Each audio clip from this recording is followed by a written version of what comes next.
world you are today, because we got Alex. He's vacationing down in Costa Rica, but he's been nice enough to spend some time with us. But let's go ahead and look at a little bit of backstory. So right now we've got the crypto market. I don't even think people know what to do. Less than 24 hours ago, Tornado Cash was just kind of yanked out of the entire decentralized internet, and Circle, who I would say is probably my favorite stablecoin, just went ahead and any of their tokens that were in Tornado Cash or touching any of those wallets just went ahead and froze. So what does that mean? Where's kind of everything going to go? I don't think we really have an understanding at this time, but more so, it doesn't seem to have massively affected the crypto market because I don't think anyone knows what it means. Bitcoin sitting at 23,000, coming up from its summer low at about 18,000, wherever it ended up hitting. And again, I always talk about the builders are building. So right now, kind of from our perspective and yWhales, we're seeing not a ton of excitement about investing in coins or tokens, but tons and tons of time and energy spent on where regulations going to fall, who's building what, how are the future use cases and utilities going to be for these protocols. And so with that, let's go ahead and queue up Alex here. Alex, you've got a long, kind of history in and around tech, blockchain specifically coming in here recently. But if you don't mind, let's go ahead and jump into your backstory and kind of, what was your first cryptocurrency experience, and what was kind of your thoughts around like why you got into this industry? Yeah, for sure. So starting off, I started off in tech 20 plus years ago as a software developer, writing code that you put on military drones. Can't tell you what it does. That's all I can say. But it was a fun time. Different kind of cutting edge technology. So have been fascinated by technology ever since. Fast forward to 2010, moved myself to New York City, and started my first company out in New York. It's a AI big data SaaS play, and you will see in my career has always been leveraging different technology on sort of human coordination and making work better. So for the first company, it's a company called Visual Revenue. It's a SaaS product for editorial team. So helping the editorial team at the CNN, Forbes of the world in programming their own homepage. So say, hey, this story about Donald Trump should go to this part of CNN.com.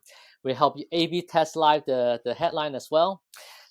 Slightly apologize for all the outlandish headlines that now you see on weather.com. I think they just go insane about A/B testing headlines. And it's nice that we know who to blame. So thank you so much for that. Yes, sometimes I read the data, I say, what are they testing? So in 2013, ended up selling that company to a late stage ed tech company out in New York. Could have left the second the transaction was over. There was no terms for us to having to stay, but we didn't feel right. Someone I think pay you a good amount of money. I think you should make sure that everything is well integrated and in good hand. So stuck around for a little bit over a year, making sure that the product, the team are well integrated into the acquirer, and then with about the same group of founders, including my current co-founder Matt, a CTO, we started a second company, also in the AI theme, but also in the human coordination theme, a company called x.ai. X.ai is a meeting scheduling platform that leverage AI to using natural language processing to schedule meetings over email. So think about like many of this audience here have dealt with real life personal assistant. We were building an AI powered personal assistant, but there's only one thing, and that one thing is schedule meetings. So have you met me somewhere and say, hey Alex, let's meet up for a cup of coffee? I will CC in my assistant, Amy or Andrew at x.ai, and the bot would take over the conversation over email in coordinating the time zone. Is it an in-person meeting versus virtual? If it is virtual, what is the Zoom link? Get the timing right, the duration, and so on and so forth. Deal with the rescheduling. I would love to play around with that because my poor EA Andrea. We deal with thousands of people around the world. Time zones are ever shifting because they're traveling and everything else. And there's many better things that she could do with her time than scheduling, but it's like 90% of what she does. So we're not here to talk about that today, but absolutely we'd love to put that to a test. Well, unfortunately, that's no longer available. So See, there you the go. company was acquired, and then it got folded into a different platform. See, so the core meeting scheduling and AI technology remain, but it's no longer a standalone product. No worries. Like I said, I knew it was too good to be true. Andre, your job is safe. I know. All right. Hey. So yeah, after that project, me and my co-founder Matt start talking about what's next, and decided that we after spending 10 years together want to keep doing it. So got back together for a third project, and we started off playing around with a few different projects, and one of them being a redeemable NFT that you can we work with a set of VCs and entrepreneurs in New York City, and minted a set of NFTs with them. And but there is a power, the utility behind that NFT is that the holder of the NFT can go back to the VC or the entrepreneur and say, hey, I would like to redeem this token that represent something that's in return. That something could be anything, but 90% of the time it was having a phone call or a 1 hour walk down in downtown Manhattan with the VC or with the entrepreneur. We created that, donated all the proceeds to the charity of our users' choice. It was a great project. It's also a great learning for us, sort of really building in the first time building in Web3. Wrote our first smart contract, and but also at the same time starting to getting ourselves involved more in the token communities and these decentralized organization DAOs, and got us really, really excited. For me particularly, I'm an organizational design nerd. It's a mouthful. And I spent a lot of time when I was running x.ai, the second company, on thinking about how do we push decision to the edge? How do we really get the team to have the right context? How do we introduce voting into our sort of startup context? Ran a bunch of experiments, from things like letting the whole company vote on what project should we work on, or give people a lot of flexibility on how they want to move around different teams. Some were really great experiments, and some were really not that great.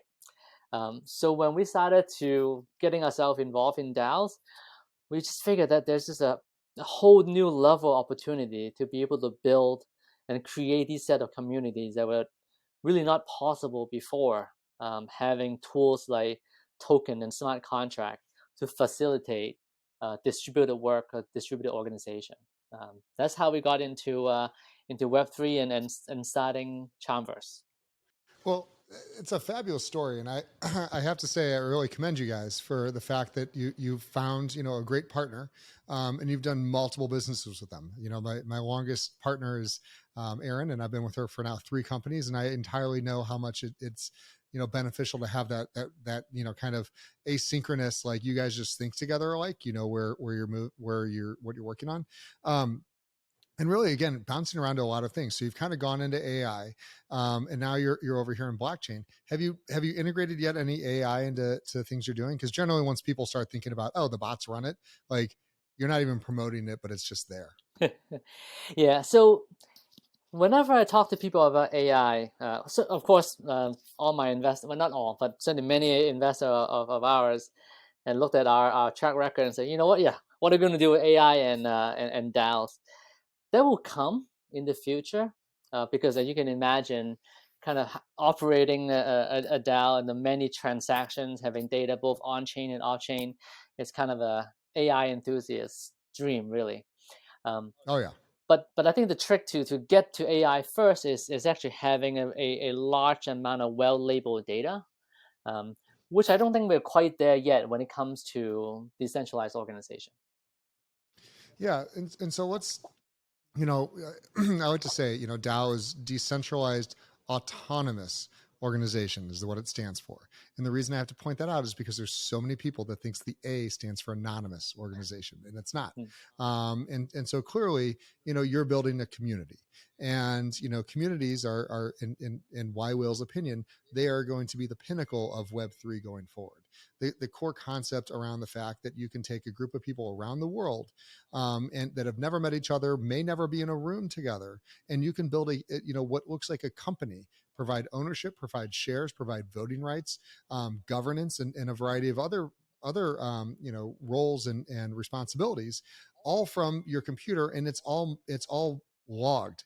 It's there. There's no kind of cheating in the system of saying, well, you didn't vote for this or you didn't do this. It's again, the technology has a long way to go, and so I'd kind of let's just jump into the pitch right now, because I'm a DAO geek. I love this stuff, and so let's talk a little bit about CharmVerse, like what you built, why you built it, and kind of a little bit of how it's operating today. And I know you've got a long roadmap already built out. Yeah. So we are a DAO operations platform. Basically, we want to support any use cases within the DAO. We want to either be the provider providing it, or provide the integration that you can get to it. Some of the base functionality, the look and feel, you can almost say like it's a little bit Notion-ish. So that there's a base editor, there is a base task management system. But where we really shine is the intersection of productivity and Web3. So some of these special sauce includes being able to log into the platform with your wallet or your Discord ID, or being able to, instead of needing an admin to add people and then remove people as they come in and out of a DAO, we can associate tokens and using the token to grant roles automatically, creating token gated content. So if your DAO, of course, have the base token that maybe unlock the space in read-only mode, but then also you can give people special NFT badges that represent sort of the leveling or the status of yourself, and then that can automatically grant you additional access. And then on top of that, if you're tracking tasks within the team, say you are running the community team in your task board, you can turn some of those tasks into bounty to engage your community, to get them to both help do some of the work, but also get them to onboard into some of the day-to-day actual work of the community team. We facilitate from the creation of the bounty all the way to paying it out. So you guys started with the technology, the DAO, and then you've gone and layered in, different utilities of NFTs and voting and governance and everything else on top of that, correct? What came first, the chicken or the egg? Was it the DAO or the community? So we were looking at, yes, the need of a DAO. How do we support a DAO? Which, in terms of technology or tools, many would tell you that like they were just one big Discord. And trying to really hack around Discord to make things happen, which we think that we can do a lot better than that. I agree.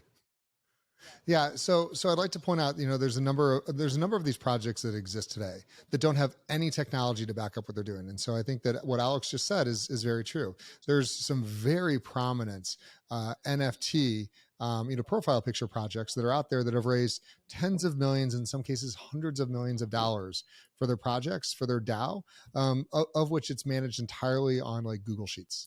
There's really no blockchain component to it. The only smart contract that they have is the smart contract that's deploying the NFTs. And at latest, I'd say maybe they're using collab.land or some very basic utility to kind of grant a few roles here and there. But as far as like governance, meaning here's what we're voting on, here's why we're voting on it, here's the log of who voted on it, here's the results of the voting on it, like those types of things, there's no pretty UI. And I looked at what you guys are doing today, Alex, and I'm extremely impressed. Thank you. Yeah, you mentioned, UI. That's certainly, I think, one thing, or not one thing, but one of the major areas of why I don't think we're onboarding more people into Web3. It's just that I think the fundamental technology is very, very exciting, but they are all different pieces and they are very, very difficult to use, particularly for someone jumping into the space. Between the jargon and the various protocols and tools and chains, we look to change that so that when you join a community, you can actually get the experience you expect coming from Web 2, but also get the benefit from the underlying technology from Web3. Yeah, and I give an example to lots of people. I speak constantly about crypto and everything else. I'm sure you do as well. And the best way I'd say is that a majority of crypto investors, it's the equivalent of a bunch of people running into Walgreens or a drugstore and looking at that gift card aisle.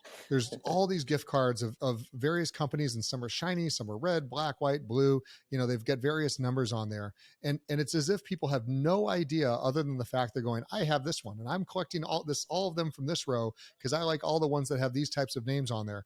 But there's very few people that understand what those gift cards go to and what you can actually purchase or what you can do with those. The number of people I know that own governance tokens, for various projects, and have no idea that there's actually a project of which these are voting shares, is crazy. They're just going, well, I bought it at this and it's going up to this. Lately, it's going down to something else. But the number of people that I say, well, why do you own all of those? Well, because they're going to be more valuable. But why? And I think that you're answering a really core question, which is coming back to the UI, that if it was easy for people to do, if people could go on Coinbase and purchase a project that they liked, purchase the NFT that coincides with it, and instantly log in with their Coinbase wallet. Again, I hate promoting Coinbase, but just from that very easy perspective that you can have somebody on their phone app in 1, 2, 3, you're onboarded and ready for voting. That's a workflow that does not exist today that we've seen. Yeah, Yeah. absolutely. So that's exactly where I think the community is going toward. How can we make sure that utilities are apparent to people, so that it's not just a JPEG, but there's other things attached to it that makes the token or the NFT worthwhile. So when you're trying to talk to people about DAOs and outside investors and just kind of new people to it, what's the way you kind of describe how you're facilitating this organization? Yeah. So I do actually also oftentimes try to stay away from using the word DAO, kind of part of the jargon in crypto that scare people away. What is decentralized autonomous organization? But yeah, oftentimes we talk about communities, because sometimes you might not need to be a full on, traditionally defined DAO to gain benefits, right? Um, if you are NFT communities starting to have token, or maybe even not even have token yet, you're thinking about having token, having a place that you can coordinate work, being able to put down your onboarding material, being able to start creating a directory of your members, and then simply just conduct day-to-day work. That's a start, right? But then you can now Yeah. progressively layer on these other capabilities that if you want to get fancy about controlling your roles and access, you can use NFT to do so, or you can issue people POAP. If you want to now get some additional help, or to use bounty to bring in new members, you can use the bounty functionality. If you're ready to vote, and ready to start creating proposal, we have that as well. So you can start to layer on these capabilities and sort of graduate into other use cases. Then we're trying to help you do that along the way. Yeah, one of the things I really like about just your approach is that you're chain agnostic. So not every chain. Currently working on a few of those, but I mean, I love the fact just looking on here that ETH is ETH, and ETH is going to be going through a number of changes here later this year, going from proof of work to proof of stake. I cross my fingers and hope and pray that it goes well.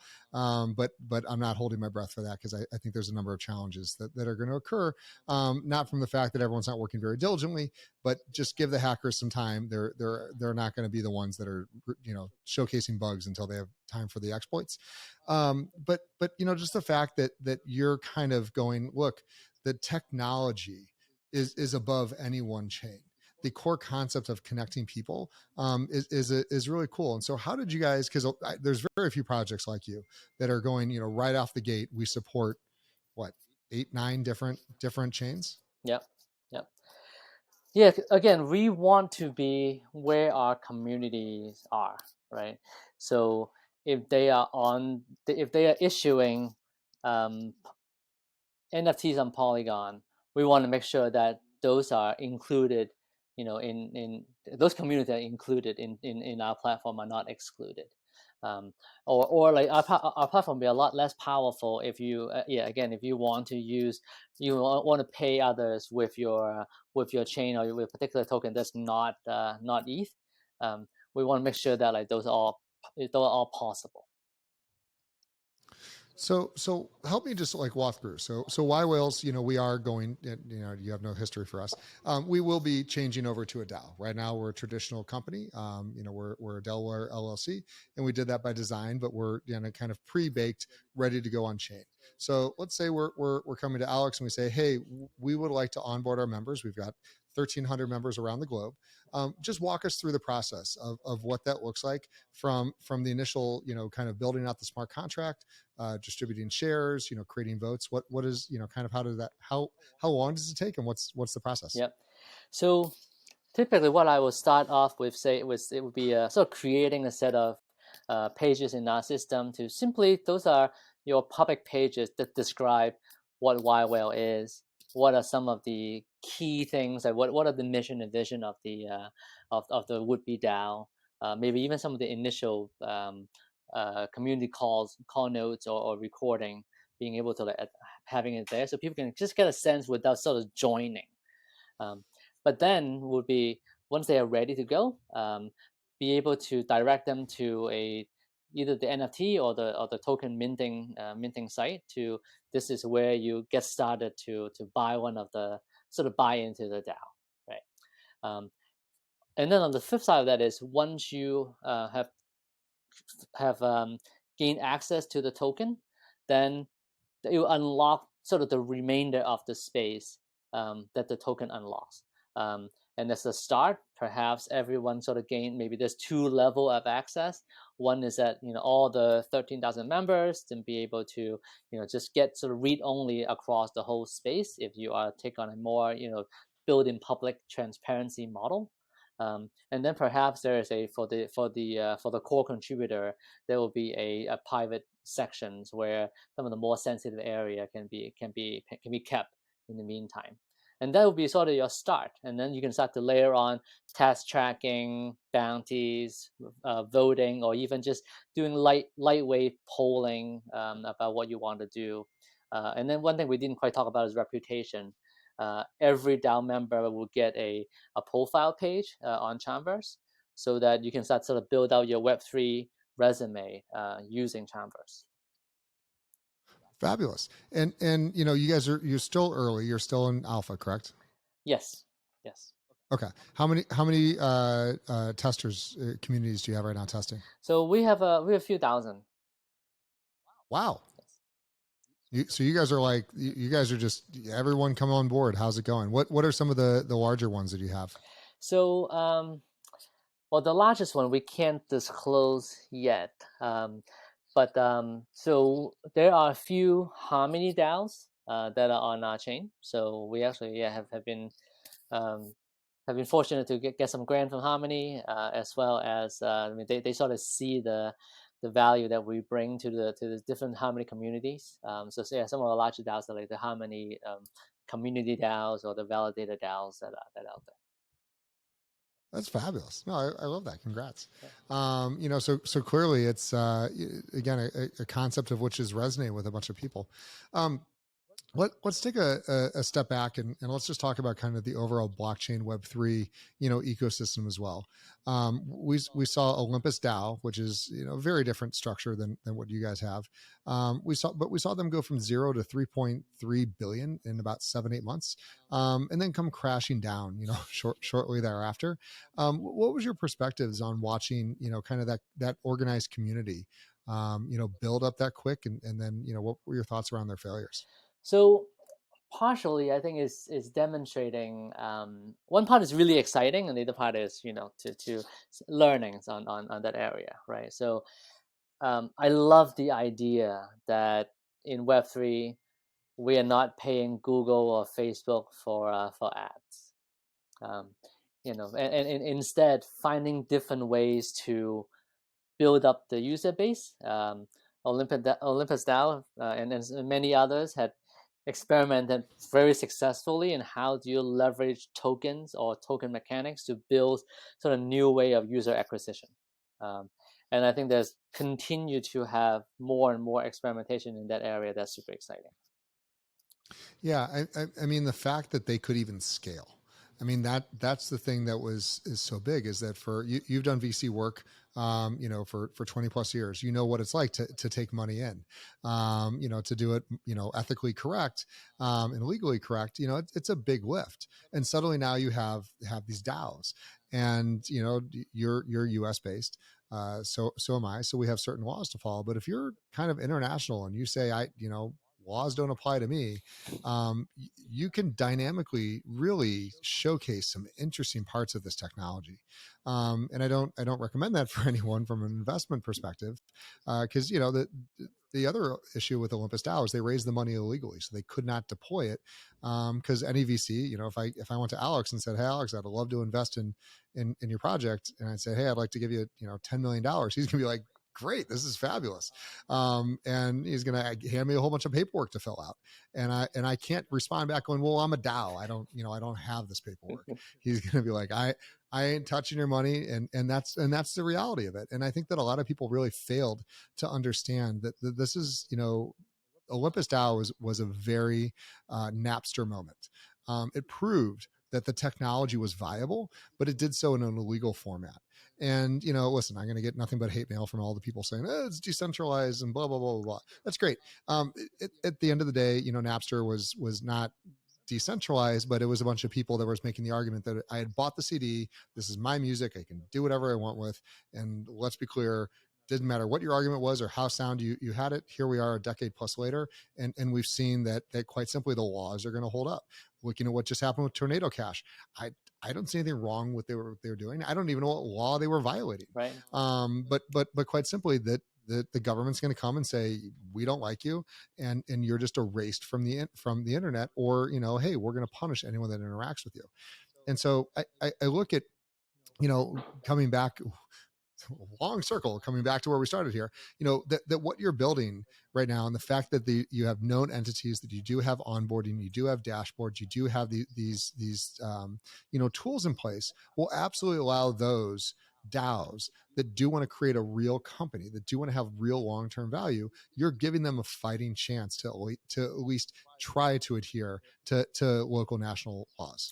Yes, it's actually really kind of to your earlier question. That's exactly why we sort of dove in, taking this position first, right? Because we not really want to support quote unquote Ponzi scheme necessarily. What we want to support is building real value. We see that a real community is getting built that are unseen before, that being able to scale in a way that will be different. But we see that like you can have real value creation in Web3, not just hoping that the next person will pay more money for the coin or the NFT. I think we do more. Yeah, and DAOs, like, to me, DAO is one of the most biggest use cases for what's going to push the entire technology forward of Web3. Why would you be part of a DAO? Why would you invest in an NFT? Why would you there's a lot of these things, like, why? And I think DAO is one of those easiest reasons to say, like, well, you're going to want to be in Web3 because that's where a DAO is. A DAO can't, just by nature, cannot exist in a Web2 platform, in a normal SaaS platform, because no matter how much you trust, Amazon or S3 or Azure or whoever it is, like, there's a back end database of which someone has admin control and can absolutely make that change.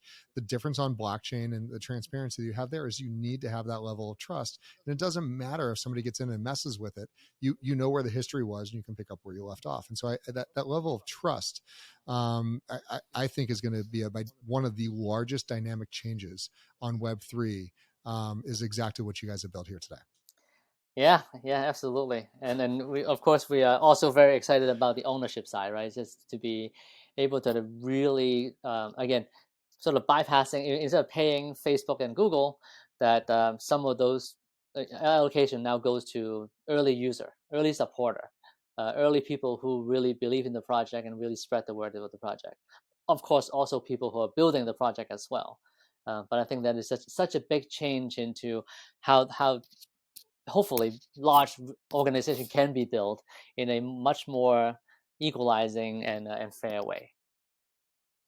Well, let's also start with some small organizations. To me, and I believe platforms like what you've built, and again, I'm not here to, blow a ton of smoke at you. But I look at it as there's no in a Web3 world, the core concept behind like a GoFundMe, it entirely just goes away. There's no reason for it whatsoever. If you're passionate about an idea, you're passionate about a subject, you want to go save the whales. What can you do right now in Web2? And I say this all the time. You can, if you've got a Facebook group with 1 million people in there and you say, we're here to save the whales, what are you really able to accomplish in a Web2 world? You can make a bunch of noise, you can raise a bunch of awareness, you can send a bunch of money to a third-party platform. That third party, you can then take the money from the third-party platform and send it to another third-party organization who's then going to report back about what they did with the money. But at the end of the day, you have no control, you have no ownership, and you didn't really create anything other than the fact you moved money out of a bunch of people's pockets to a certain organization. You may feel better, but your long-term value creation really isn't there. The idea that you can come around and say, hey, I am really passionate about saving the whales here in a Web3 world. And you can spin up a DAO, I'm sure, in how long? 20 minutes, 30 minutes? If that. Yeah, done. You can spin up a DAO. We now know who's running it. We can verify on chain the history of how often they've done this and what they've done in the past. You can create those voting and governance rights. So as you raise capital for saving the whales, your members who have raised the money can say, hey, I did not want it to go to this organization, or I did not want it to go this way. This is how we want to see the money distributed. And again, having those voting rights and actually being able to get some ROI out of this over the long term. Now, whether or not they stay around forever and create a new Greenpeace, that's up to the DAO. That's up to the community. But at least at the end of the day, there was a voice that happened, from day one all the way through liquidity. Yeah, and I think it's doing it in a truly international manner.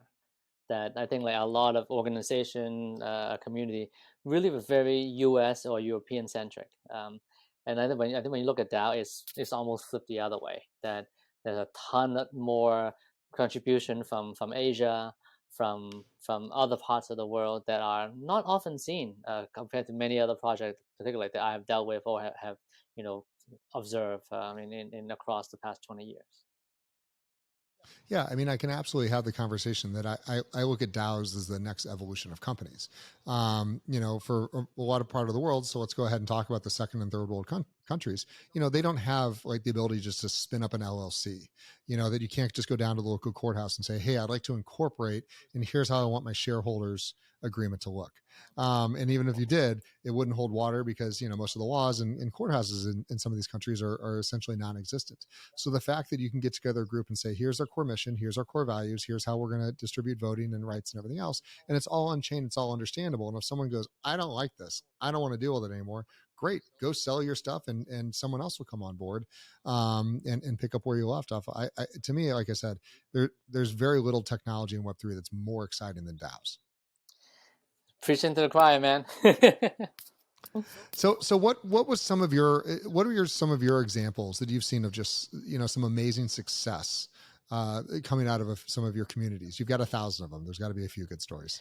So I would almost forget about on a DAO specific manner, but more about individuals that I had never. So I worked in many companies, and many companies have different divisions and offices across the US or across the world in some cases. And they all comes into different models. They come in, it could be a satellite office. It could be you have some contractor, or you have a freelancer in Asia, whatever. It never really felt right. There's always the power dynamics that goes into, like, if you really kind of have to be at the mothership to get the best project, to get the FaceTime, to get the right promotion and so on. But when you're working in a DAO, the person that I'm talking to half of the time is a PFP. I don't even know what gender and then what part of the world are they in. Yeah, right now I'm in Costa Rica. It doesn't matter. I'm typically in New York, but the conversation is the same, right? Again, half of my chats I don't even have video on, and the ability for you to truly collaborate, truly actually think about only measuring on impact, only praising each other on impact and what they do and how they contribute, and not because of their gender, their race or location, is I have never seen it like that. Like I've never seen it successfully implemented, and that's real DAO. I have to tell you, I see the same thing every single day. That a lot of the focus of certain parts of the United States, specifically, are entirely just not it's not that they're not spoken about, they're irrelevant in a Web3 world. You are validated based on the content of your character, and there's nothing else. What are your thoughts? What is your contribution? And that's it. These are not chat rooms. These are not, these are people that are coming there trying to accomplish things around the world. They're trying to educate themselves in a very specific project. And I have to say, because of that, because of the fact that there's zero focus on these things, the Web3 communities that I have seen in conferences around the world, or bringing them on and putting 150 plus people onto Zoom with cameras on, are easily the most diverse groups of anywhere in the world, because you're expanding beyond borders. You're not just talking to people that are in your geographical area, because that's where the technology allows you. There's not a single day that goes by that I'm not interacting with at least a dozen plus continents. I'll speak to, this morning I had a number to NFTs, because it's an integral part of the technology. I think there's some people that really understand it, and I think there's others that are coming into the space now, that are looking at NFTs from about an 18-month ago perspective, going, hey, if I just put a cute piece of artwork out there, then there's going to be this value, and it's rare because I say it's rare because some famous artist did it. And I think what a lot of people missed is that a majority of these the PFPs, profile picture projects, we're incorporating some sort of DAO technology or some sort of community in and around their project, which is why they were scaled the way they did. Yeah, so you see a little bit of that just past in back in May, NFT NYC, multiple events. Your entry is holding a that particular NFT in your wallet for you to get entry, and that is your entry ticket, right? And in a way, like that's your membership pass. And I definitely see that's where a lot of the NFT projects are going to be. That you are supporting the project, you are a member of the community, you get certain privileges, and then you get some rights by buying in, right? From entering into this cool party in NFT NYC, to voting on key things that can change the way the community operates. And then I think like you will continue to layer on these different ways of tracking reputation. So, for example, actually, investment DAOs, maybe future yWhales, right? I see a lot of investment DAO are looking at how do we use CharmVerse to using our bounty functionality to track intros, right? So every investor want to be that, or they say that everybody is very helpful, right? But now all of a sudden your intros can be actually tracked on chain. That transaction actually can be on chain, and it can then be surfaced out in a resume or in a credential perspective, so that people can see it. You can build leaderboard. You can actually say like there's a proof who actually is helpful.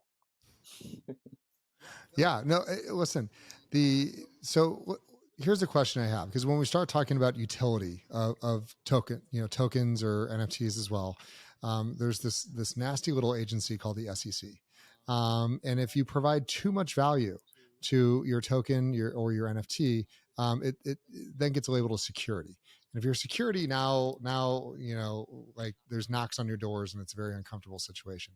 So how do you walk that line with what you've built to allow it to have utility, to allow it to have use, and to do everything you said, but to keep it out of that governance standard, which means that you're tripping the circuit breakers on the SEC? Yeah. So this is not financial advice or legal advice, just Alex's opinions.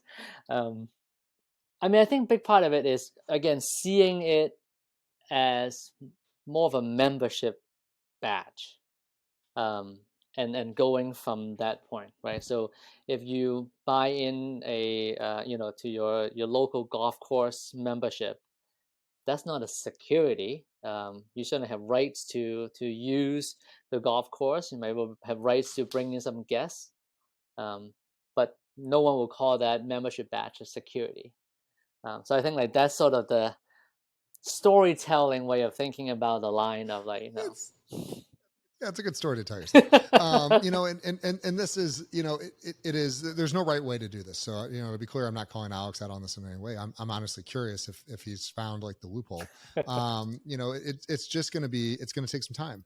And I think there's a lot of communities out there that are, understand this and kind of holding back in a few perspectives, and others that just don't care. And they're like, they're promoting, here's the utility, here's the rewards, here's the distributions, here's the dividends, here's all the things that, like 20 roadmap items ago, you tripped that circuit breaker and created a security, but no one's, there's no one knocking today because it's just so early. So there's nothing to be said, but I always want to give, a little warning when you're playing with any cryptocurrency, when you're doing anything, or especially creating it, really like start with some legal advice.